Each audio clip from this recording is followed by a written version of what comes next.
Oh, thanks.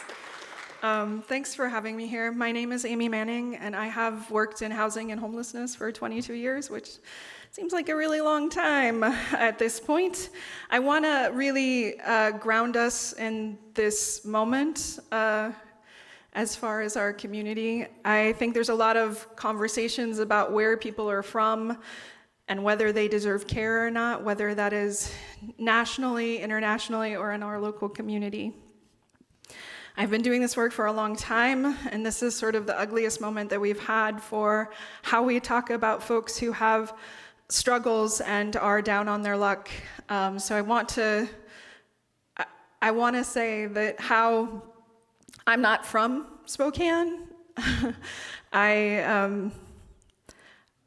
I grew up across 6 different states and went to 30 schools. I did graduate from Rogers High School, but I went to 6 different high schools. And so I want us to all think about like how we look at our neighbors and how we care for each other and what we're called to do. So just a quick apology, I forgot to print out my speech, so I'm going to be looking at my phone a little bit, not because I'm not happy to be here, but because, printing sometimes is hard.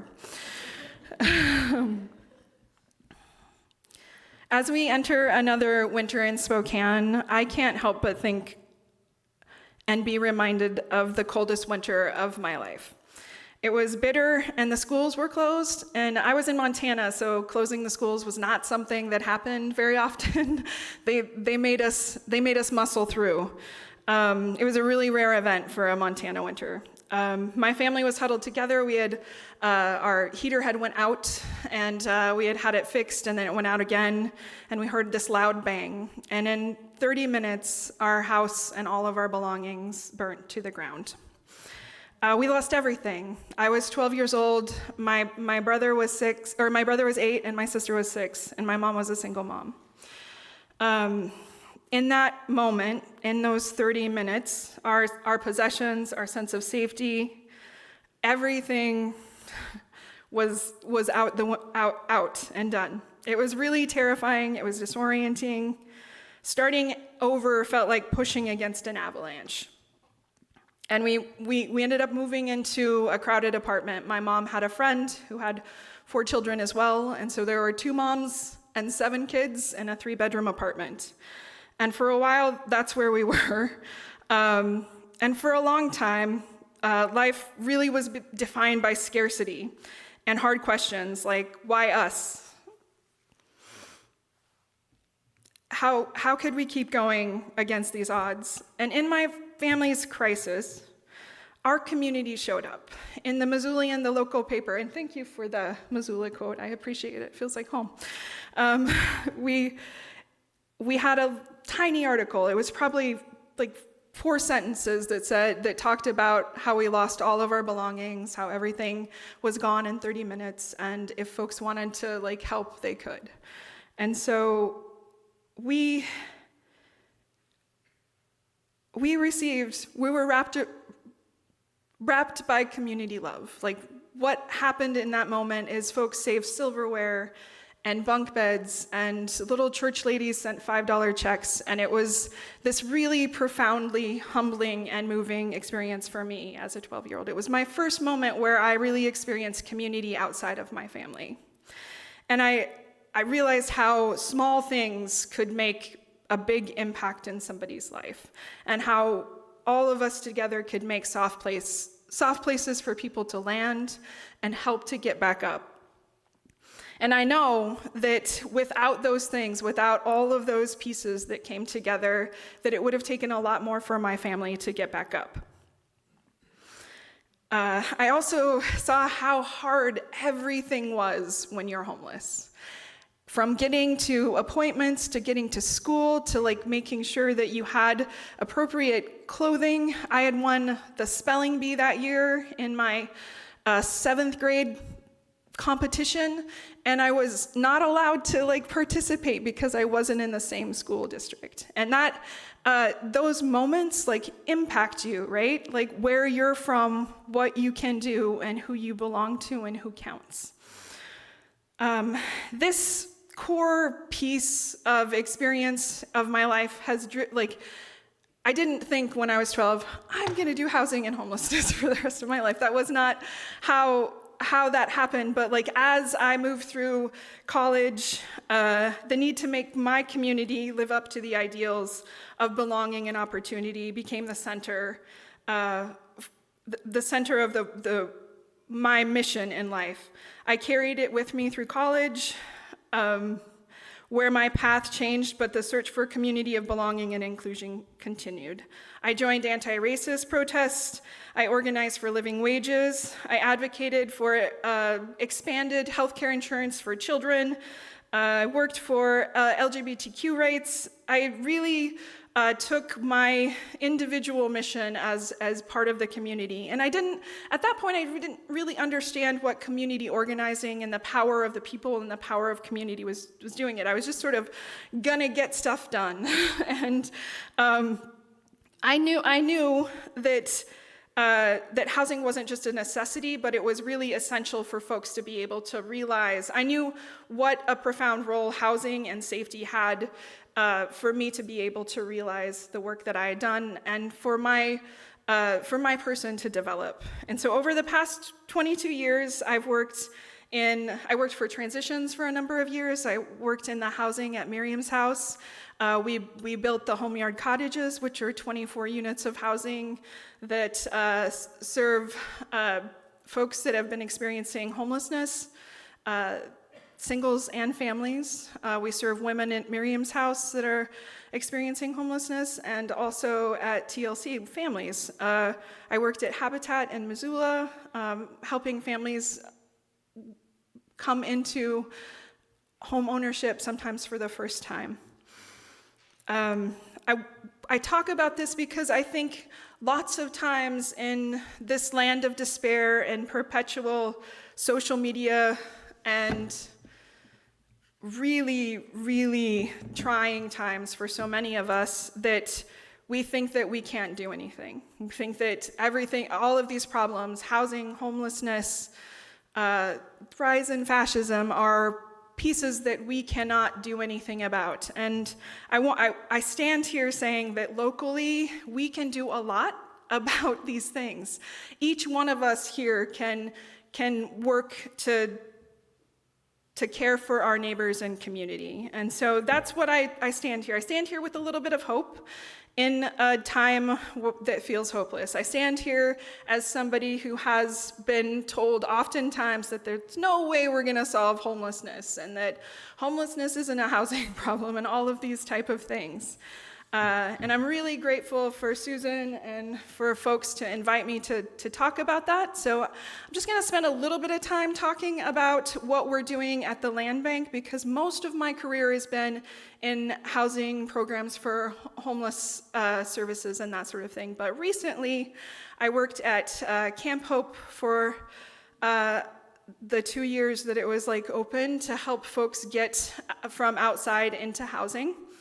And then as I finished that up, I worked, the city and other folks were talking about housing and our houseless neighbors in ways that was frankly not accurate, and it was really misleading to the general public. So I want to share that experience working with folks that were on a 2-block space at Camp Hope.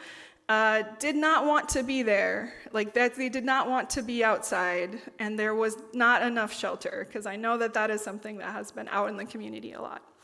And then I will say that the pressure from our local government at the time was to close it down and to arrest both the providers and the people that were in those spaces. And on the day-to-day basis, we were harassed and harangued by the sheriff and the city police. They would bring folks out to march through the encampments. Now we're seeing this nationally too, but these moments were also in juxtaposition with service providers and local government officials that were coming on a day-to-day basis to help folks get their IDs, to help people get signed up for services, to connect with housing, to get proper medical attention. We had doctors and nurses coming out, mental health providers that were able to serve people. So in this situation where our government was not on board with what we were doing, people stepped up to care for people. Now I am working as the executive director of the Land Bank. And Land Bank, you say, what is that? A land bank and land trust often get confused. And what we do is we take in dilapidated, abandoned, vacant properties and get it back into the community for a community asset. So currently we have two properties, because we just closed on one, that will be developed by Take Up the Cause, working with the Black Homeownership Initiative. It's in East Central. It's a property that will have 6 to 8 units of affordable home ownership. Not breaking ground, we just closed on it Friday, but it's a very exciting proof of concept. We're working on some legislation that would allow us to really scale that into a bigger impact. So right now we're doing it in kind of a rogue way. Working on some legislation that will allow us to hold properties tax-free while we pull them in, improve them, and get them into development, to help us clear titles, to help us, if it's a brownfield, get it cleaned up so that we can work on it. So really trying to figure out ways to reduce the cost of land for affordable housing development. It's a big rise in cost for everyone. So that is the piece that I'm doing. I'm going to conclude this in saying that as we really ask ourselves in the face of many crises, what can be done? We can easily be driven to despair and apathy, but action is really the answer, and using our precious time and energy and using that together, like really getting organized. I know that you all work with the Spokane Alliance. There are groups that are organizing churches to be scattered homeless sites. There are places that are meal sites. There are places that are clothing sites. There's a lot of different work that the faith community has gotten into to help care for our neighbors. But that action, what we do now and how we care for each other, is how we resist those bigger forces that feel impossible. And I would say that local policies matter, and they impact us more on a day-to-day basis than we really understand most of the time. And local elections matter. I heard that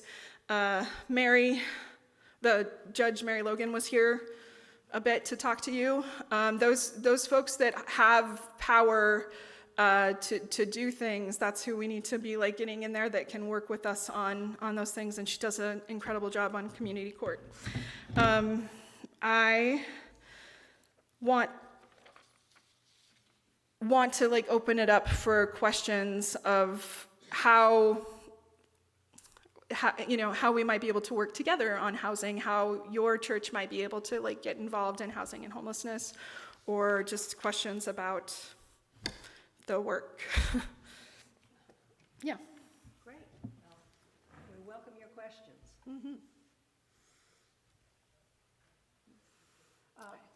Susan.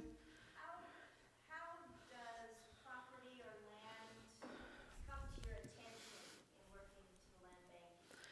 What is a good property? What qualities does it have that you'd be interested in? Well, so right now we have some weird properties. So like we're interested in a lot of different things, and that it needs to be buildable, and that, depending on what you're building, is a more complicated answer. But we have a property on Euclid that's kind of a weird long triangle, and we've just been working with an architect to get some drawings out to see what can actually be built there.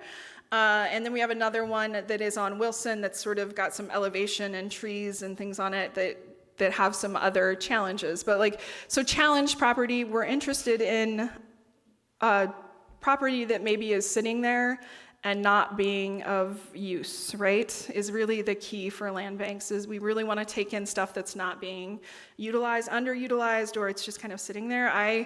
lived next to a vacant house for almost 10 years. It had been vacant for 30. During that time, that house was vacant. My car was stolen. We had 2 car windows broken. We had 2 bikes stolen.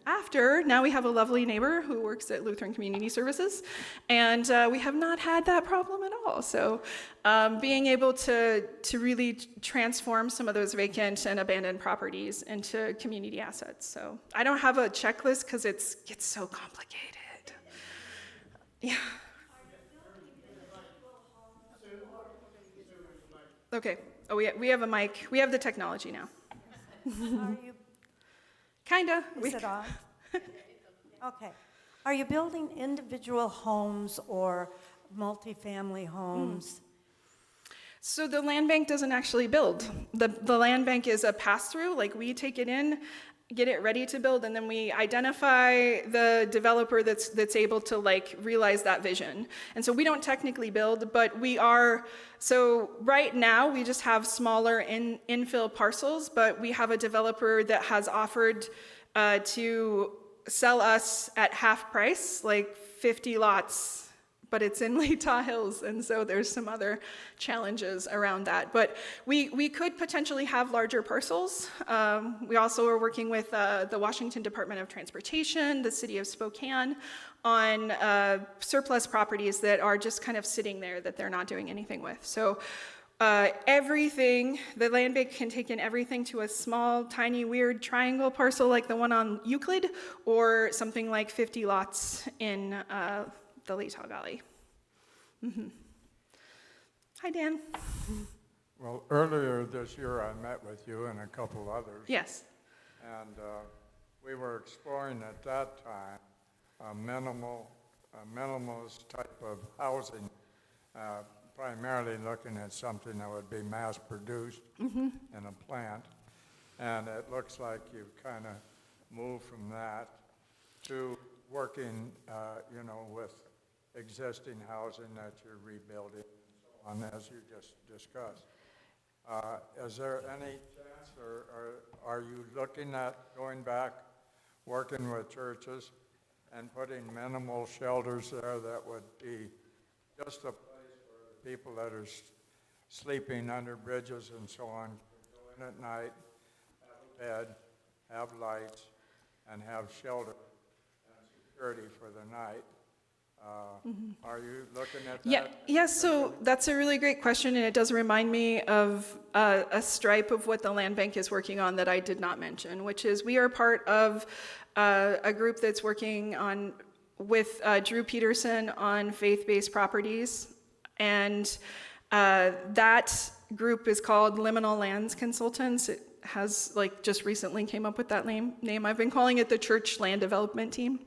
So in that area, we're really taking the time to meet with congregations and leadership that want to look at land stewardship as part of their extended mission.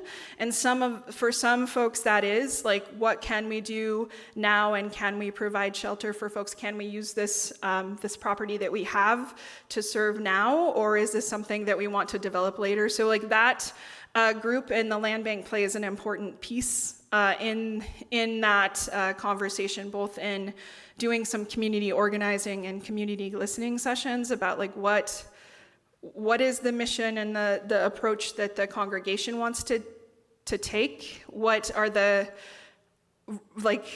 responsibilities that would kind of bring up, and kind of walk through that. So if you're interested in that, the liminal lands do, I think we're doing 3 a year, working with congregations. So it's kind of a cohort that does a discernment about what your mission is, who do you want to serve, what can you do, is this something that you want to kind of move through? And the focus for us, our expertise is around housing and homelessness, but that doesn't mean that's what your congregation has to decide on, because it's whole conversation about community service and things. There's one person in the back, and then, yeah. Does that make sense, Dan? Does that answer your question? Okay. Hi, thank you for being here. My question is about kind of policy and legislation. I guess I see some of the things if you're evicted, you can't rent for 7 years, or some of the ways that landlords will add fees to rent ledgers, and then people will get evicted, and then they can't rent. Yeah. I see it the same as, a prisoner. We just passed some laws in Washington where you can vote after you've been in prison, which I think is a big deal, but I kind of see it as the same.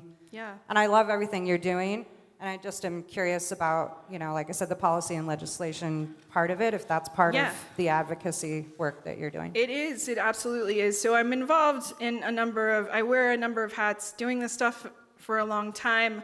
You get to be in rooms that you didn't used to be. So I work on the governor's advisory for affordable housing. I work locally with the Spokane Alliance and Experience Matters and the Washington Low-Income Housing Alliance, which partners with the Tenants Union and Resident Action Project. That's a long way of saying that there are a lot of agencies like locally and statewide that are working on these policies. And so in 2018, the Tenants Union, Spokane Alliance, and the Washington Low-Income Housing Alliance passed a series of tenant protections that are really good, but landlords quickly learned ways around them.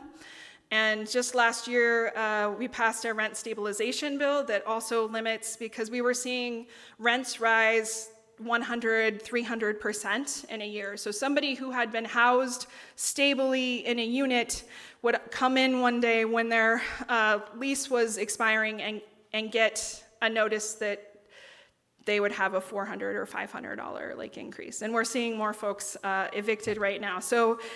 And we passed just cause eviction, because before 2018, Washington was a no-cause eviction state. You could just evict people. You could just be like, I'm sorry, you have 30 days, peace, go away. And you could just derail somebody's housing. So those folks, the Alliance, the Washington Low-Income Housing Alliance, and locally the Resident Action Project, always have a legislative agenda for every year, the long session and the short session they're working on. I'm working on a land bank enabling legislation. It's the first legislation I've written. This is my first year really effectively using my government degree. Before I probably should have got a social work degree, but hindsight. So we're working on that with the Spokane Low-Income Housing Consortium, which is hosting. And so if you're interested in advocacy, there's a lot of folks that are working on policies that can greater impact. Locally, that Experience Matters group that I founded, we work on local homeless policy and organizing folks. And currently, on Monday, they'll vote on an initiative called Home Starts Here. And most of it's really good.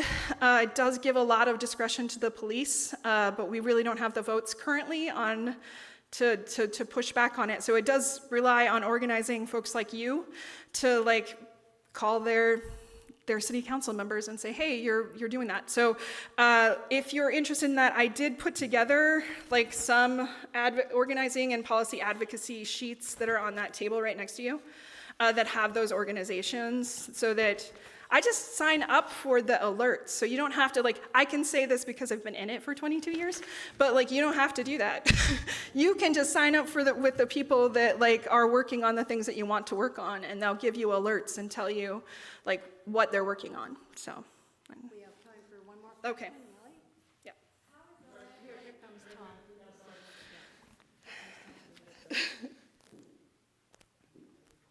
How is the land bank funded?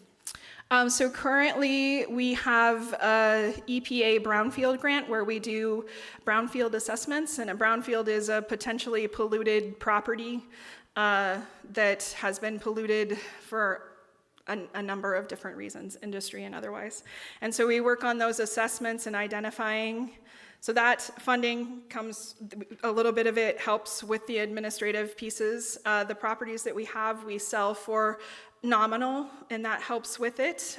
We have obtained a few grants from the Go West Foundation, which is credit unions. They're very supportive of the work of the land bank. And then also we did a grant with the city and the county on coordinated low-income housing planning. So right now it's currently mostly funded by grants and sales of properties.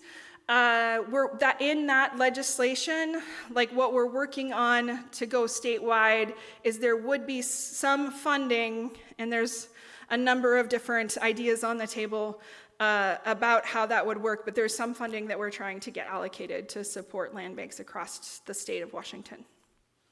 Yeah. Thank you, Yeah. all. What, we have one more question here? Okay, Great. all right. I just had one Sure. question. Do you focus on rent to own as a method to? So with the land bank, we really are a pass-through. And so the approach is to get that property in and out to an appropriate developer. So it could potentially be rent to own. We've oftentimes collaborated with Village Co-Housing in Meade, which they do kind of a manufactured home, and they have like they're doing interesting work there. And then Victoria O'Banion, who works with the Northwest I'm gonna get it wrong, it's a bunch of letters, but essentially it's a co-op development, so that like there's people that work together to like own what they have forever. They don't have landlords, they co-own things. And then we're open to working. I guess the thing is we're really open to whatever will work for that property and that developer, and to get it done, because we heard the statistics from earlier, and it's an all hands on deck.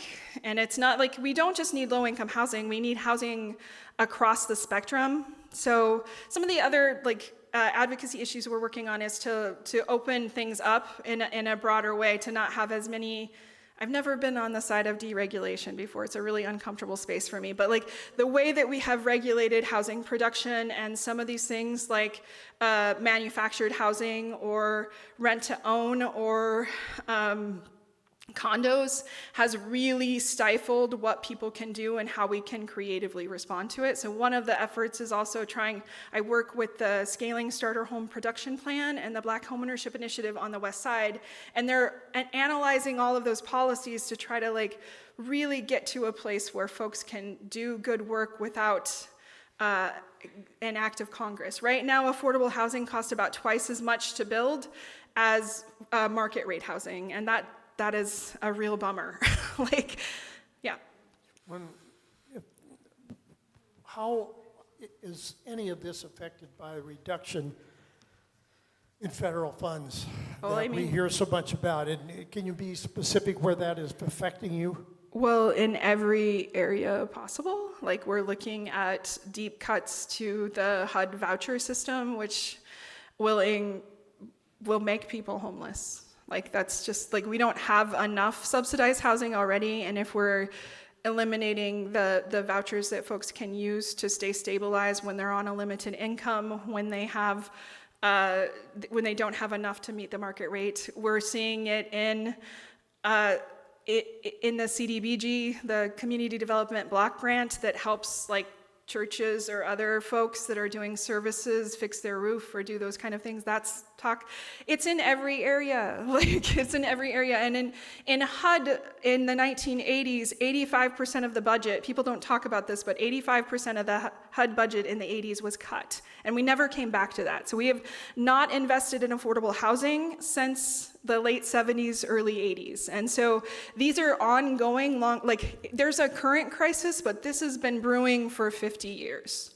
And so this is nothing I say is going to be a quick fix, but building community where we're at and figuring out ways to take care of each other is how we weather this storm. Thank you. Yes. Thank you.